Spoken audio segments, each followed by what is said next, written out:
Buenos días, chavos. Vamos a continuar. Buenos días, profe.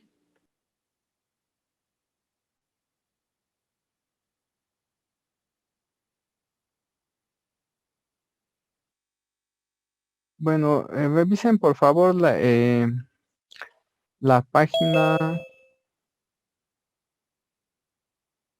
Revisen por favor la demostración 1 en el archivo de JBU. ¿Sí? Va de la página 22 a la página 26.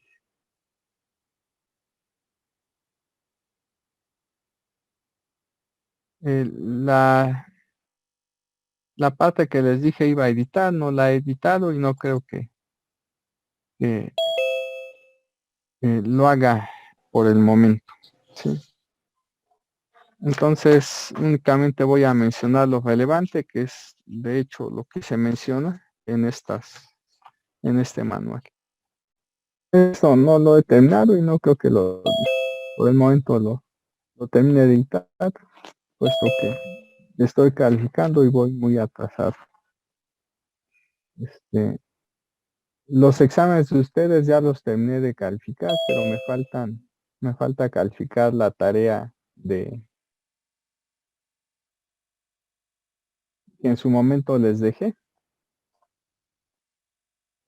Y en el cual se mencionaba un poco sobre parámetros de antenas, un poco sobre ecuación de transmisión, y me parece que dos problemas están relacionados con dipol. Esa tarea no la he calificado, de hecho me voy a tardar mucho calificando esa tarea, puesto que son, si no mal recuerdo, 11 ejercicios los que tenían que realizar, y aunque todos ellos eran sencillos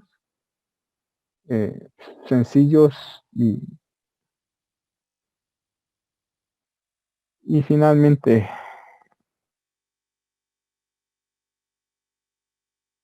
su solución no era para nada complicada. Pues esperaría que todos los hubieran hecho bien. Pero bueno, con esa tarea sí me voy a tardar bastante tiempo. Por lo tanto, no creo que esto que está aquí, que me falta por editar, lo pueda terminar luego. Aparte que también tengo que calificar exámenes de líneas de transmisión y esos me van a hallar más tiempo porque son problemas con carta de Smith. Entonces, bueno, debido a ello, esta parte simplemente explicaré parte de lo que ya leyeron y también de manera general cómo se podría concluir lo que ya leyeron. Entonces, en la primera parte de la práctica 1, lo que se hace es formar una bobina. Esa bobina, en lugar de tener el número de vueltas que aquí iba a considerar, es una bobina con alrededor de unas 5 o 6 vueltas.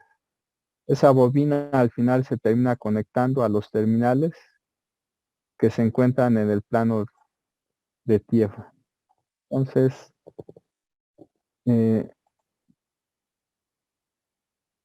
terminan conectándose aquí. ¿Sí? Entonces, ahí va a ir esa bobina. Este sistema, ¿cómo se comporta? Debido a que esta bobina, digamos, de largo ha de tener alrededor de unos 7 centímetros, debido a que estas espiras, debido a que esta bobina, si suponemos que sus espiras se pueden ver, que sus vueltas, perdón, se pueden ver aproximadamente como espiras circulares, el radio de esas espiras circulares ha de ser de alrededor de 1.5 centímetros, típicamente.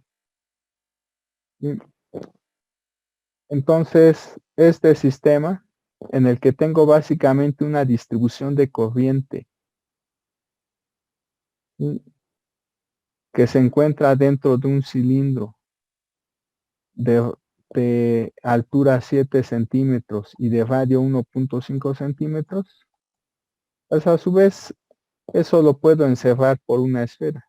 La esfera más pequeña que contenga a esa bobina, ¿qué es lo que debiese de esperarse? Para pronto, la esfera más pequeña que contiene esta bobina es de diámetro relativamente pequeño comparado con la longitud de ondas. Pongamos que eh, el diámetro de esta esfera fuera aproximadamente 10 centímetros. Es probable que sea menos o un poquito más. ¿Sí? Si nosotros consideramos que el diámetro de la esfera que contiene a esta bobina está por el orden de 10 centímetros, entonces estos 10 centímetros representarían a la dimensión de la distribución de corriente. Ya les había yo mencionado que cuando la dimensión de la distribución de corriente es mucho menor que la longitud de onda, entonces esa distribución se va a comportar o como dipolo eléctrico elemental o como dipolo magnético elemental. ¿Eso de qué va a depender? De si la distribución de corriente se cierra o no. ¿Sí? Como en este caso la distribución de corriente se está cerrando, porque no solo tenemos la bobina, sino también estos dos alambres que colocamos a los extremos, ¿sí?, de esa bobina. Aquí tenemos una distribución, de hecho, de corriente que se cierra. Si nosotros analizáramos entonces el campo de este sistema, ¿qué sería lo más apropiado utilizar? Sería lo más apropiado considerar que eso se comporta como dipolo magnético elemental, ¿sí?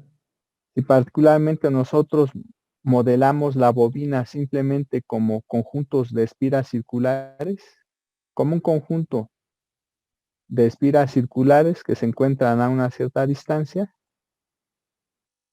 entonces podríamos determinar el campo eléctrico de esa bobina como el campo eléctrico de un arreglo de espiras, ¿sí?, de espiras circulares. Si tomamos en cuenta la expresión que habíamos obtenido para el campo eléctrico de una espira, entonces lo que debiésemos de tener haciendo el correspondiente análisis es que el campo eléctrico de esa bobina en principio podría modelarse de esta manera, ¿sí? El campo eléctrico se obtendría mediante el campo eléctrico de la antena básica, que es una bobina. Esto que está aquí es el campo de una espira circular de radio B. Aquí B sería aproximadamente 1.5 centímetros. Ese campo se tendría que multiplicar por dos factores de agrupación. Este primer factor de agrupación corresponde al número de espiras circulares que estaríamos considerando para modelar esa bobina. Todas esas espiras circulares tendrían la misma distribución de corriente, por lo tanto la fase progresiva sería 0. Si tomamos en cuenta que la bobina se encuentra sobre un plano conductor, y si suponemos nuevamente que ese plano conductor es perfecto y de extensión infinita, tendríamos que tomar en cuenta una bobina imagen. Este factor de agrupación está considerando entonces la bobina real que está por arriba del plano conductor y la bobina imagen, ¿sí? La distancia que hay entre estas dos bobinas es D y es de alrededor de unos 12 centímetros. Entonces, tomando en cuenta dos factores de agrupación y este campo eléctrico, mediante el producto de los tres se obtendría el campo eléctrico de ese sistema. Si particularmente sacamos la magnitud, el campo sería este. En esta expresión lo que aparece de entrada es el factor que está aquí, el cuadrado de B sobre lambda. como ves, de alrededor de 1.5 centímetros. Si dividimos 1.5 centímetros entre 180 centímetros, que es la longitud de onda a una frecuencia de 167 megahertz, pues el cuadrado de esta cantidad,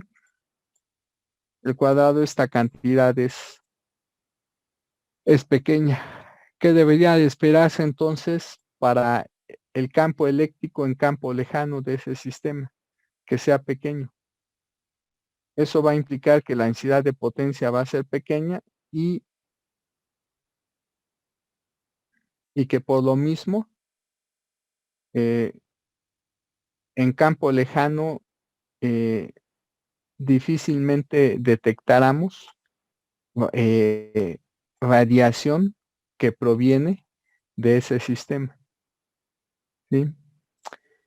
Pero de acuerdo a lo que ustedes leyeron, cuando se introduce, por ejemplo, dentro de esta bobina una lámpara fluorescente y se eleva un poco más la potencia de alimentación para esta bobina, se puede ver que la lámpara enciende, pero si se utiliza el detector de radiación, no se observa radiación alguna porque este foco no enciende, ¿sí? Excepto cuando por ejemplo, si esta varilla del detector de radiación se introduce dentro de la bobina, sí se logra ver que el foco enciende. Entonces, de acuerdo a lo que ustedes leyeron, eso pues nos dice que la densidad de energía electromagnética dentro de la bobina sí es bastante intensa. Pero si este alambre si este alambre del detector de radiación se coloca fuera de la bobina a unos 3 centímetros, 2 centímetros, el foco no enciende. El foco no enciende. Eso entonces da pauta como para concluir que la densidad de energía electromagnética únicamente es grande en el interior de la bobina y es de hecho muy pequeña fuera de ella. Particularmente se considera que este sistema no varía, ¿sí? No varía. Y por lo tanto se está comportando como un circuito de parámetros concentrados, ¿sí? Los elementos que no varían esencialmente, pues son elementos de este tipo, ¿sí? En la segunda parte de la práctica, ¿qué es lo que hacen?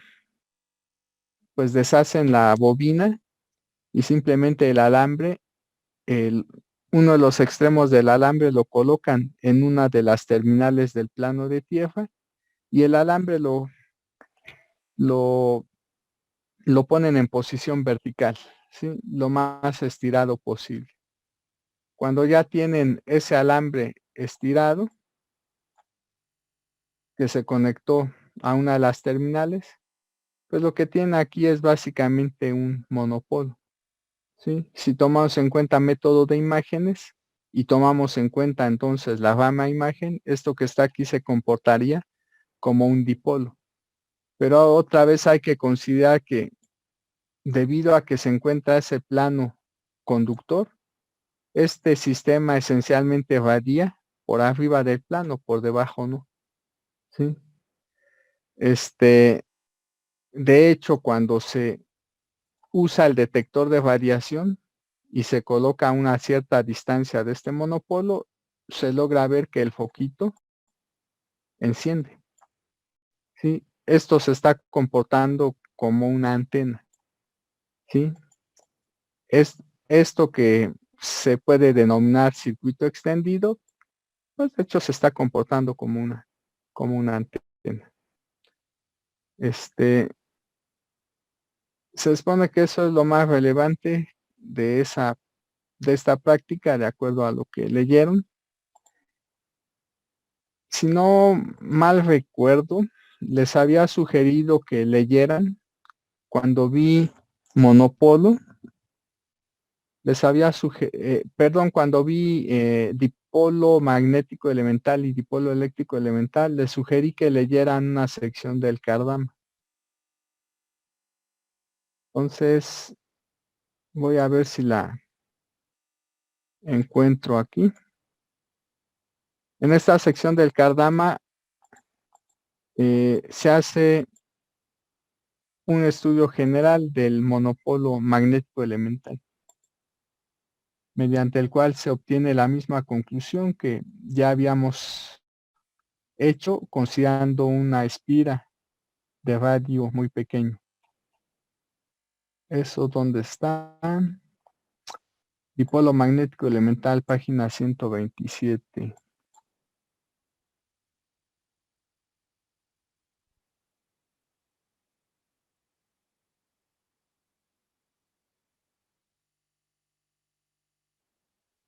Lo que había sugerido revisar era lo siguiente, 127.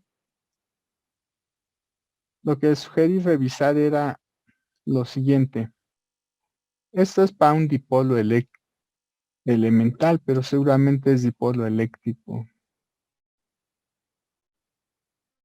Me interesa el dipolo magnético. Bueno, en esta parte primero de dipolo eléctrico, aunque acá no viene mucho al caso. Primero hace el análisis del dipolo eléctrico elemental que nosotros hicimos y posteriormente hace un análisis general. Pero no sé dónde venga, mejor veo aquí. Para el caso del dipolo eléctrico elemental, aquí está el análisis muy general que realiza. A ver si encuentro lo que me interesa. Aquí está. El análisis que se había pedido revisaran, este análisis es muy general. ¿Sí? Este análisis que hace aquí donde dice dipolo elemental,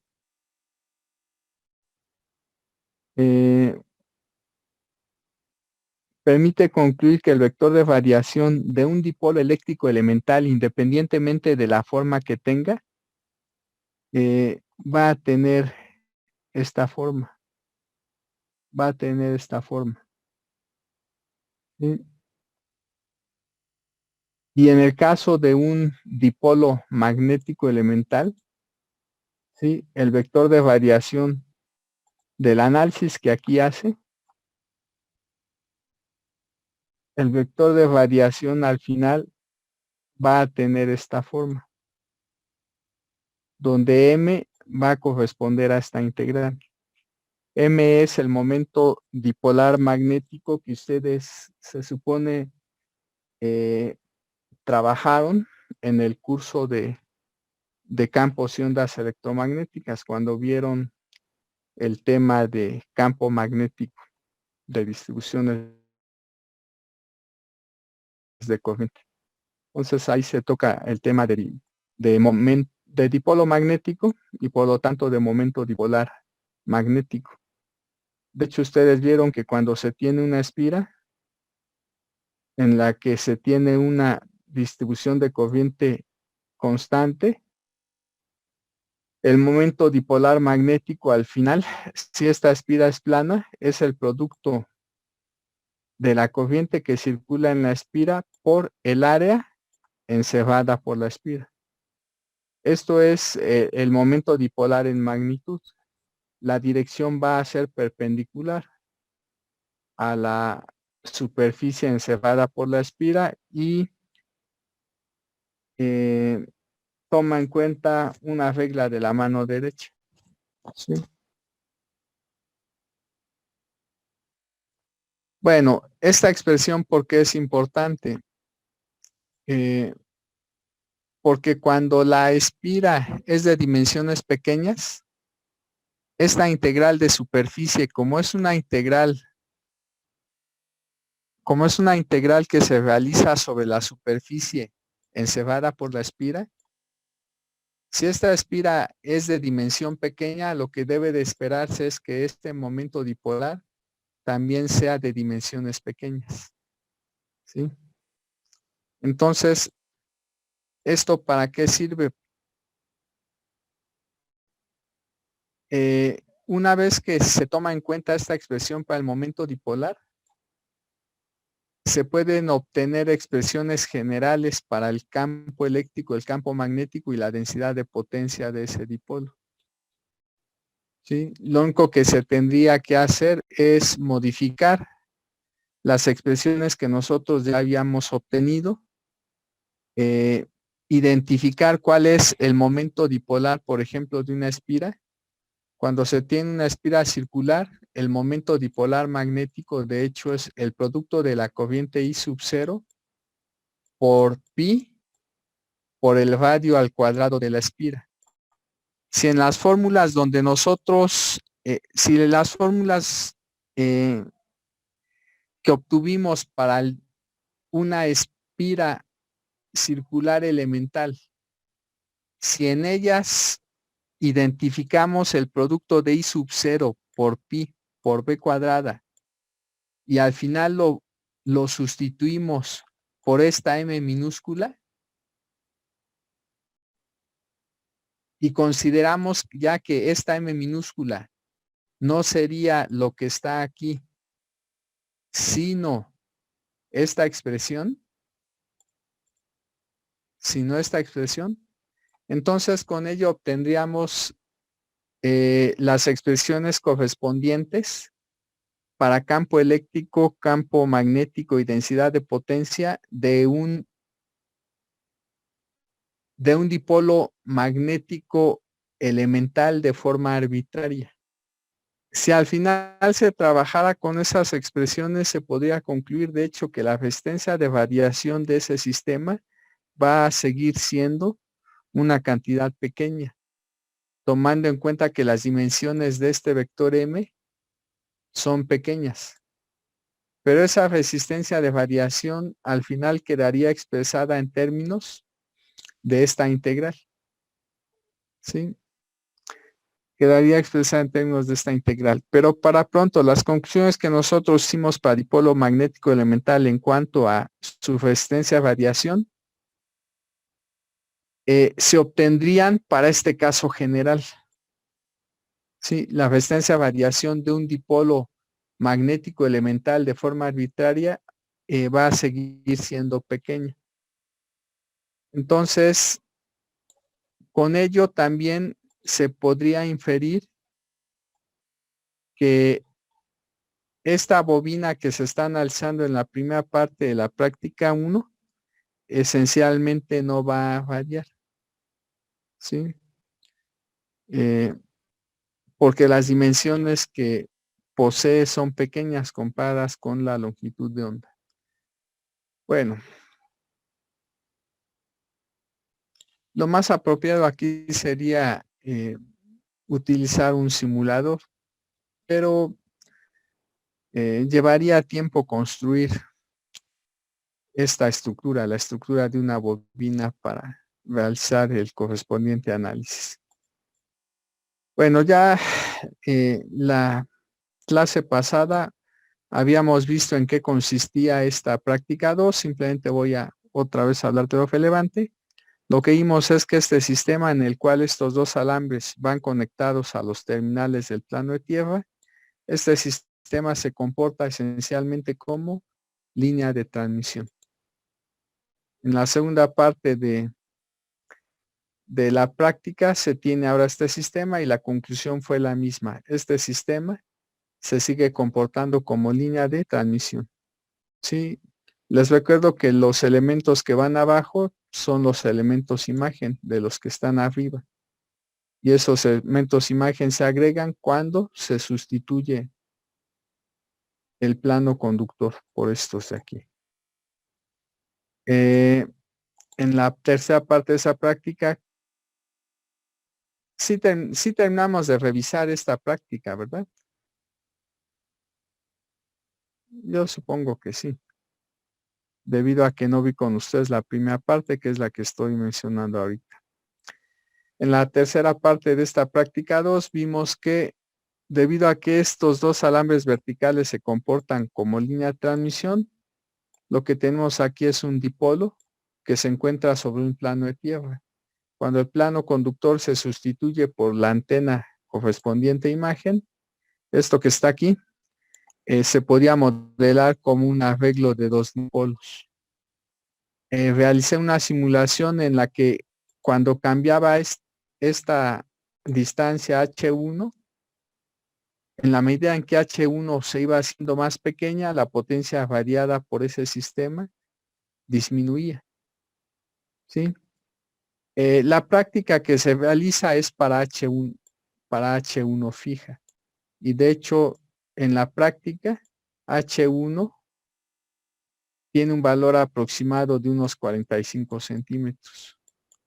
Entonces, realmente para esta parte, lo único que debía de considerarse era una distancia de 45 centímetros. La simulación adicional que hice fue simplemente para ver qué sucedería si H1 fuera variable. ¿Sí? Cuando H1 es muy pequeña, este sistema se comporta más como línea de transmisión que como antena. Solo para cuando H1 es relativamente grande en longitudes de onda, este sistema se comporta como antena. ¿Sí? Bueno, a una distancia de 45 centímetros, habíamos visto que la potencia variada está multiplicada por este factor de 120. ¿Sí? Este factor 120 obviamente se multiplica por el módulo al cuadrado que tenemos en la entrada de ese sistema. ¿Sí?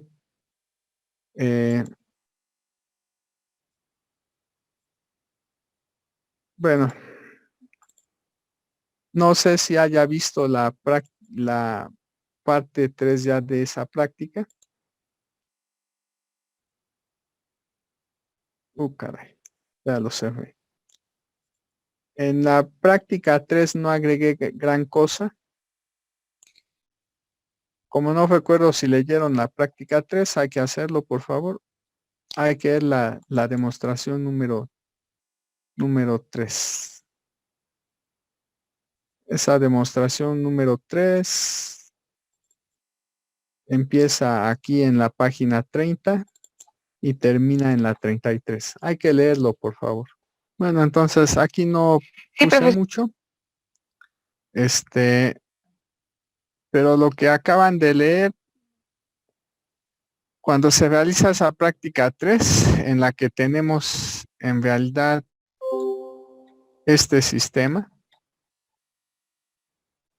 de dos alambres o de L's invertidas, lo que acaban de leer es que se utiliza nuevamente los detectores. El de radiación, lo que se observa es que este sistema no varía, ¿sí? Pero cuando se utiliza el detector de voltaje y de corriente, según lo que acaban de leer, lo que se observa, si se realizara la medición correspondiente, es que en este extremo la corriente es nula. De hecho, la corriente es mínima, toma su valor más bajo que es 0, mientras el voltaje es máximo. Cuando se empieza uno a desplazar a lo largo del alambre, usando el detector de voltaje y de corriente, se empieza a observar que la corriente empieza a aumentar mientras el voltaje empieza a disminuir. Y llega un momento en el cual se observa el comportamiento opuesto. Mientras la corriente es máxima, el voltaje es mínimo. ¿Sí? Entonces, este es el detector de corriente y de voltaje. Cuando este detector de corriente y de voltaje se empieza a mover a través de esos alambres, lo que se va a ir observando es que el número de foquitos que aparecen aquí va a aumentar o va a disminuir según lo que se esté observando. Como les decía, mientras en este extremo la corriente es mínima y el voltaje es máximo, al empezar a desplazar a lo largo del alambre horizontal, se empieza a observar que la corriente aumenta mientras el voltaje disminuye. Si seguimos moviéndonos después sobre el alambre vertical, se sigue observando ese comportamiento, pero llega el momento en el cual lo que se observa es que la corriente toma un valor máximo y el voltaje toma un valor mínimo. ¿Sí? Eh, eso se hace primero. Después, ¿qué es lo que coloca un cortocircuitador? Se coloca aquí un cortocircuitador. Lo que se vuelve a observar es que este sistema se sigue comportando como línea de transmisión. Esencialmente no varía. Solo que ahora la línea de transmisión está terminada en cortocircuito. Lo que se observa vía la medición es que ahora la corriente aquí es máxima en este extremo, mientras el voltaje es mínimo. Y cuando nos empezamos a desplazar a lo largo de ese alambre horizontal, entonces se observa que la corriente empieza a disminuir, mientras el voltaje empieza a aumentar. Y va a llegar un momento en el cual a lo largo de toda esta estructura se vea que hay una posición donde la corriente es mínima y donde el voltaje es máximo. ¿Sí? Pero eso se sigue comportando como línea de transmisión, solo que ahora es una línea terminada en cortocircuito. Después se menciona que lo que aquí se agrega es una resistencia, suponiendo que esta resistencia es igual o es aproximadamente igual a la impedancia característica de esta línea de transmisión. Entonces, ¿qué es lo que debería de esperarse? Si Z0 es igual a ZL, de acuerdo a lo que ustedes ya saben, no hay onda reflejada. Si no hay onda reflejada, entonces la corriente a lo largo de esta estructura debería de ser en magnitud constante. Y es lo que más o menos se logra observar cuando se utiliza el detector de corriente y de voltaje. Tanto voltaje como corriente a lo largo de esta estructura son aproximadamente constantes. Eso se obtiene por medición, pero también eso se puede concluir utilizando los resultados que vieron en líneas de transmisión, particularmente en líneas de transmisión sin pérdidas. El fasor voltaje a lo largo de la línea de transmisión es esto, el fasor corriente a lo largo de la línea de transmisión es lo que está aquí. Si nosotros consideramos que la línea termina en cortocircuito, ya saben ustedes que la carga asociada a un cortocircuito es cero. Debido a que la corriente es cero, entonces debido a que ZL es cero, la conclusión es que el coeficiente de reflexión, cuánto nos da, tomando en cuenta que gamma es ZL menos Z0 sobre ZL más Z0.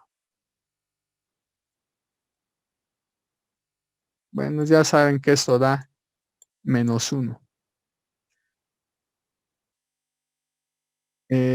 Dije, sí va a considerar cortocircuito, ¿verdad? Como gamma L vale -1, entonces, ¿qué es lo que tenemos?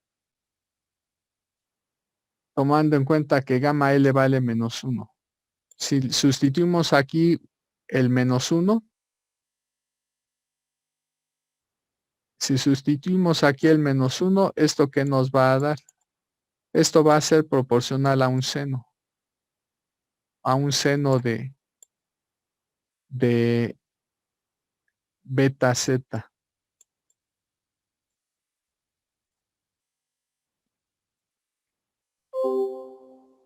Pero si tomamos en cuenta una traslación de ejes, estas fórmulas consideran que el origen se encuentra en el extremo final de la línea, no en el extremo inicial. Si ahora colocamos nosotros el origen en el extremo inicial, entonces se debe tomar en cuenta una traslación. Bajo esa traslación, ese seno pasa ahora a ser este otro. El seno de beta, la longitud de la línea menos z.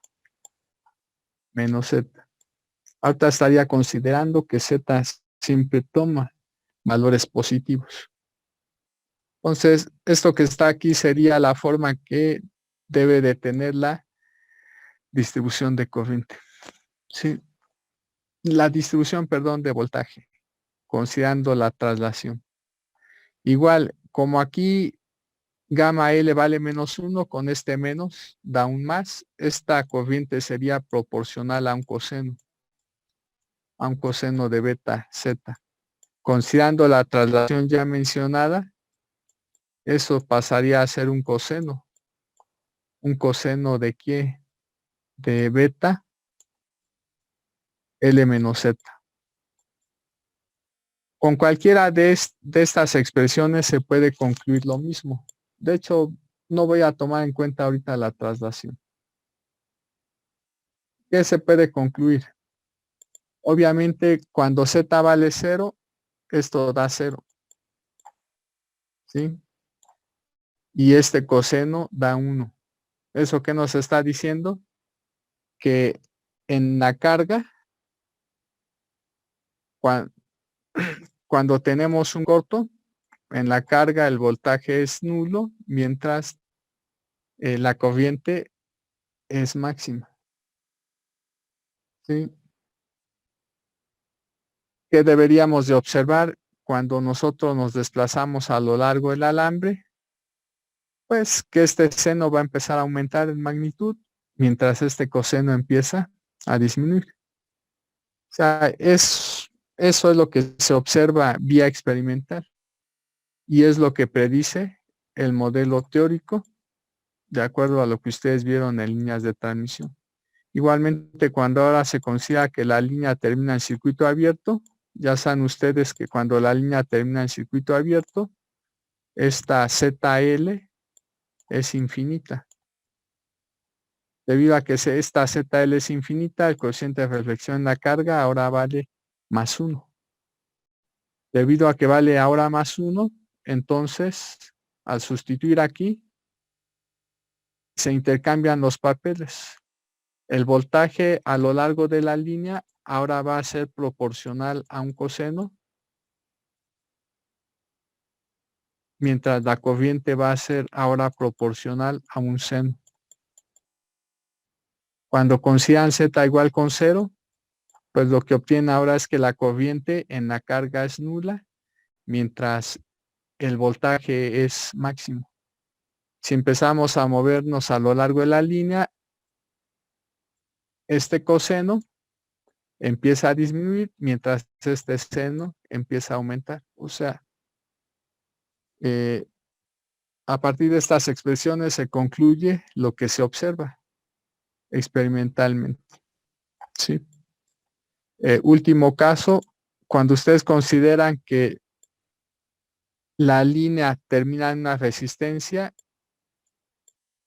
y si consideran que la resistencia es igual a la impedancia característica de la línea de transmisión que estamos considerando sin pérdidas, porque en realidad va a ser una línea a bajas pérdidas y debido a que es una línea que no es demasiado larga, pues las pérdidas por el momento las podríamos despreciar. Cuando esto sucede, gamma L vale 0. ¿Sí? Si gamma L vale 0, esto no existe. Si tomamos la magnitud de este fasor voltaje, el módulo de esta exponencial da 1. Y lo que obtenemos es que el módulo de B sería simplemente igual al módulo de B0. Igual aquí el módulo de I sería igual al módulo de B0 entre Z0, dado que el módulo de esta exponencial da 1 y este término no existe. ¿Cuál sería ahí la conclusión? Que la distribución de corriente y voltaje a lo largo del alambre es constante. Y de hecho eso es lo que aproximadamente se observa utilizando el equipo de medición. ¿Sí?